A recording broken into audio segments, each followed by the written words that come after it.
Welcome back. We're going to dig deeper in this section. This second level is about relationships. You will figure out what is going on in the artwork. First, analyze the lines and how they work together. Analyze how the textures are working together. Analyze how the shapes are working together. Find the focal point. Is there a focal point or center of interest is the area in the painting that is the most important of all. All the elements in the painting should support that focal point. Focal points often have more detail. Focal points often have greater contrast. Focal points often have greater color contrasts and brighter colors. Those are just ideas for a way you find a focal point. There are other elements too. What all the elements should do. The shapes, textures, colors should lead the eye around the painting. Not only should there be a focal point, but the surrounding elements should lead your eye around the painting so that we look not only at the focal point, but also around all of the painting. Areas that are further away from the focal point should have less detail and duller in color. These are basic guidelines.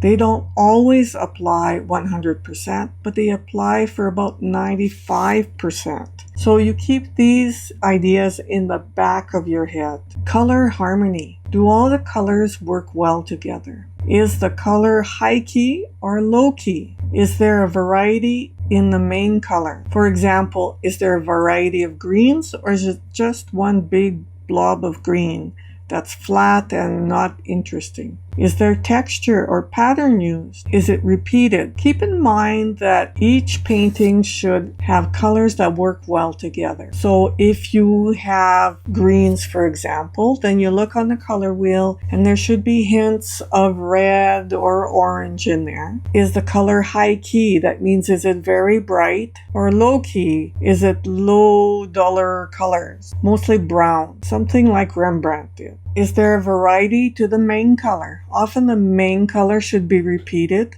but in different ways. So the main color, for example, is green.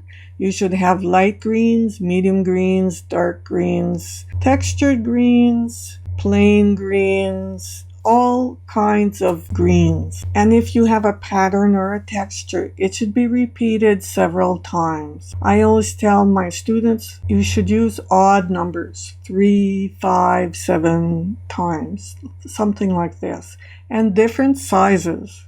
There's all kinds of little technical design and composition tips that you need to keep in the back of your head, and these are teaching moments for when you're critiquing. More on color. High-key paintings have primary colors, red, yellow, green. So if your painting is mostly red, it should have little bits of green, but one color should be dominant. Low-key paintings have mostly tertiary colors, dull purples, greens, oranges. In landscape, the further away the elements, the bluer or blue-gray they are. In any painting, there should be a color dominance of one color, for example, green. With that green, there should be a medium amount of color from the opposite side of the color wheel, like reddish, orangish colors, and very small amounts of purple, the third color on the color wheel. These are all things you have to keep in your head when you're critiquing. You may not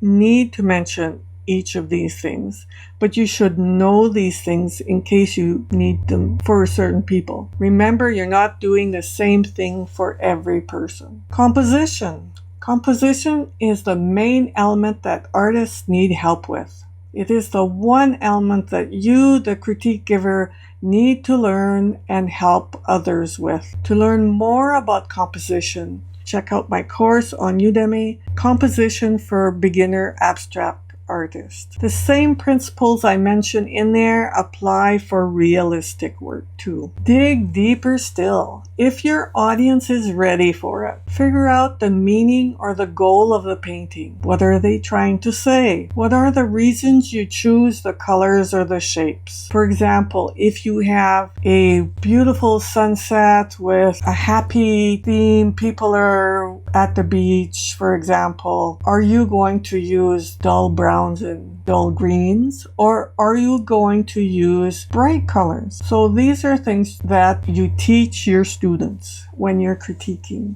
Are the shapes, colors, lines contributing to the goal? Is the composition working? So sometimes the shapes are working, then there's a mark in there that doesn't work. So they need to figure out if the lines are working as well. How can you change the shapes, colors, patterns to make the painting stronger? You will come across some paintings that hardly need any work. The student is there sometimes to get your approval, and the painting may be well organized, have a good composition, good color. You might really have to look for a problem with the painting, but really what they're looking for is a compliment. Give compliments when you can. That's very important. Here's an example. This artist uses neutral colors in the areas further away from the center of interest, and that works really well. Notice how the color is the same but neutralized, grayer or bluer. The center of interest is bold.